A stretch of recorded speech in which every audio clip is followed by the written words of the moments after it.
গভীর জঙ্গলে থাকতো এক বক ও তার স্ত্রী। তাদের দুজনের ভেতর খুব ভালোবাসা ছিল। বকের দায়িত্ব ছিল খাবার সংগ্রহ করে আনা, আর তার স্ত্রীর দায়িত্ব ছিল তা রেঁধে দেয়া। বক খাবার নিয়ে এলে বকের স্ত্রী তা রান্না করে পরিবেশন করত। এভাবে খুব ভালোভাবেই তাদের দিন কাটছিল। হঠাৎ একদিন বকের স্ত্রী খুব অসুস্থ হয়ে পড়ল।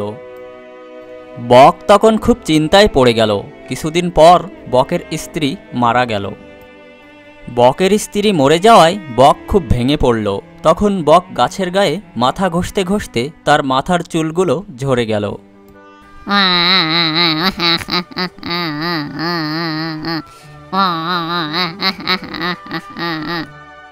কিছুক্ষণ এভাবে কান্নার পর বকের মুখ দিয়ে রক্ত ঝরতে লাগলো। বক রক্ত দেখে কান্না বন্ধ করে দিল। আরে, আমার মুখ দিয়ে তো রক্ত বের হচ্ছে। হায় আল্লাহ, আমি এখন কি করব? বক তখন সিদ্ধান্ত নিল সে পুকুরে যাবে।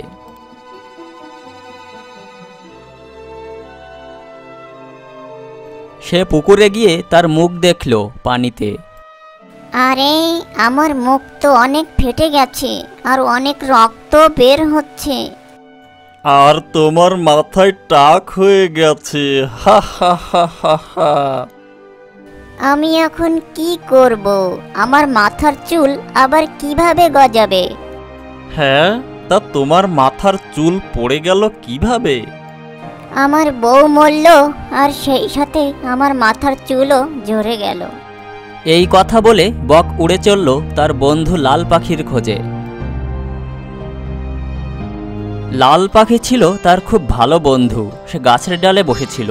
বক তখন সেখানে এসে বলল, জানো বন্ধু, কাল রাতে আমার বউ মরে গেছে। হায় আল্লাহ, এটা কিভাবে ঘটলো? সে কয়েকদিন ধরে অসুস্থ ছিল, তাই মারা গেছে। সে মরল আর আমার মাথার চুলও ঝরে গেল। বকের এই কথা শুনে লাল পাখি খুব হাসল, আর সে বনের অন্য পাখিদেরকেও সেখানে ডাকল। কে কোথায় আছো? এদিকে এসো, দেখো এক মজার কাণ্ড ঘটে গেছে। তখন বনের অন্য পাখিরাও সেখানে আসলো। দেখো বন্ধুরা, বক ভাই টাক, মাথার চুলগুলো আর নেই। হি হি হি হি হি হি হি।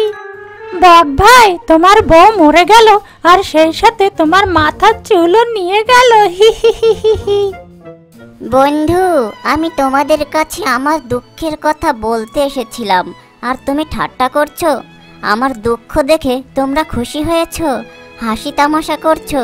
আমি তোমাদের মতো পাখির কাছে আর কখনো আসবো না। আমি যাচ্ছি।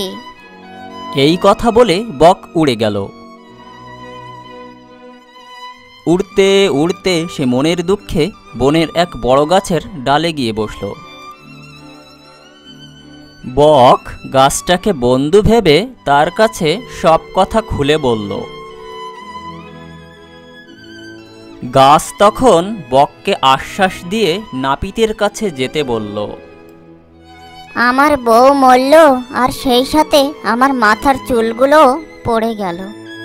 তুমি নাপিতের কাছে যাও, সে তোমার মাথায় চুল লাগিয়ে দেবে। নাপিত সত্যি আমার মাথায় চুল লাগিয়ে দেবে? হ্যাঁ, তুমি জানো না সে মানুষের মাথার চুল টুল কাটে? হতে পারে সে তোমার মাথায় চুল লাগাতে পারবে। সত্যি? হ্যাঁ। ওহ, ধন্যবাদ। আমি এক্ষুনি যাচ্ছি নাপিতের কাছে।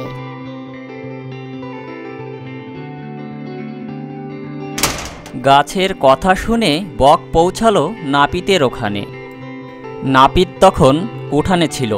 বক তখন নাপিতকে বলল, নাপিত ভাই, আমাকে একটু সাহায্য করবে? আমি তোমাকে কি সাহায্য করব? আমার মাথায় চুল লাগিয়ে দিলে খুব ভালো হতো। না না, আমি তো মাথায় চুল লাগাতে পারি না। কিন্তু বড় গাছ তো বলল তুমি চুল লাগাতে পারবে। আমি চুল দাড়ি কাটি। চুল কেটে দেওয়ার হলে পারতাম, কিন্তু চুল লাগিয়ে দেওয়া এটা আমার কাজ না বাপু। নাপিতের কথা শুনে বক মনে খুব বেশি দুঃখ পেল।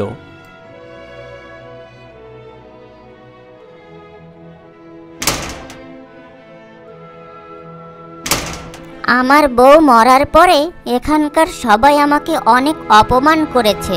আমি আর এখানে এক মুহূর্ত থাকবো না, এই বন ছেড়ে চলে যাব।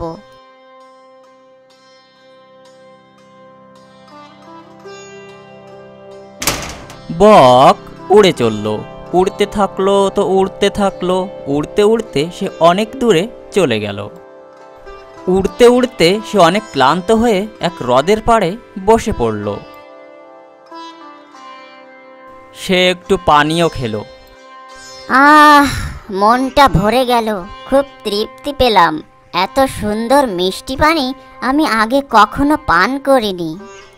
হঠাৎ করে একটা মেয়ে বক সেখানে আসলো, আর বক ওখানে গিয়ে বলল, আরে আরে, তুমি কে? তোমাকে তো আগে এ বনে দেখিনি। কোত্থেকে এসেছো? ঠিক বলেছ, আমি তোমাদের বনের কেউ না। আমি অনেক দূরের এক বন থেকে এখানে এসেছি। আমি খুব একা, তুমি আমার বন্ধু হবে? আমাদের বনের সবাই সবার খুব ভালো বন্ধু। আমরা সবাই একসাথে মিলেমিশে থাকি। কেউ দুঃখিত হলে আমরা তাকে সাহায্য করি। কিন্তু আমি তো তোমাদের এই বনের না, তাছাড়া আমার মাথায় চুলও নেই। তুমি খুব সুন্দর। কিন্তু আমার মাথায় চুল তো নেই, আমি সুন্দর হলাম কিভাবে? তুমি নিজেকে ভালোভাবে দেখোনি, তাই নিজেকে অসুন্দর ভাবছো। সত্যি? হ্যাঁ। তারপর বক তার ভুল বুঝতে পারল যে সৌন্দর্য জীবনের সব কিছু নয়। ভালো হওয়ার জন্য সুন্দর একটা মন থাকা খুব দরকার, যে মনটা নতুন বকের ছিল। এরপর পুরানো বনের বন্ধুদের কথা মনে পড়লেও সে নতুন বকের সাথে খুব সুখে শান্তিতে থাকতে লাগলো।